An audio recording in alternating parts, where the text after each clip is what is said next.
What we're going to do is develop the kinematic equations through the use of calculus.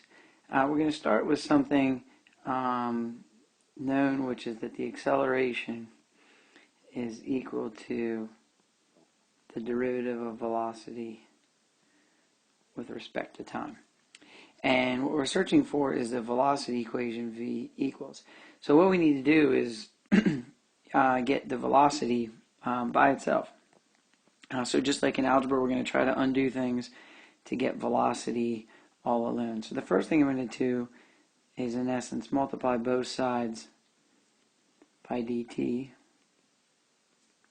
And these will go away. And I'm just going to rewrite the order of this. So I'm going to have dv equals a dt. And I have this dv term, and I just want v. So the integral undoes the derivative, so I'm left with v equals. And just like everything else in mathematics, if I do something to the left, I need to do the same thing to the right, and integral. Now the integral of a with respect to t is a t, but I need to remember that I need the plus c when I do my integration. I'm going to say that when time equals 0, I'm going to call v equal to v0, and if time is 0, this term becomes 0, which means c has to equal v0.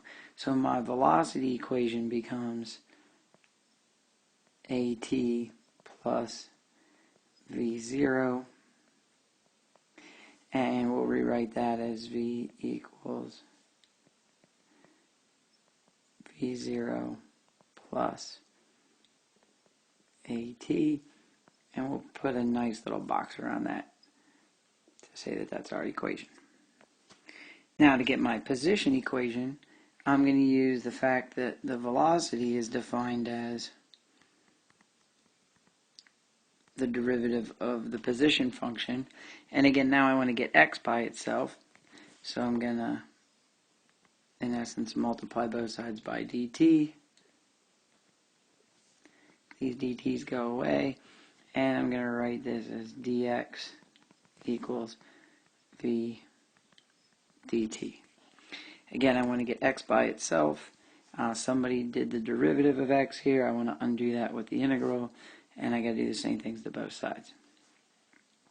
So what I have is x equals the integral of v dt. But what I need to remember is that I have v over here, and I need to use that in for the v there. So what I have is I have that x equals the integral of v0 plus at dt. When I do the integral, I get x equals, and then this is v0. I have t to the 0, it's not written, but I add 1 to the exponent divided by my new exponent, so I get t plus at. This is t to the first, so now I got to go t squared over 2 and my plus c. And as I said before with the v's, I'm going to also get some initial conditions here. When t equals 0, x equals x0.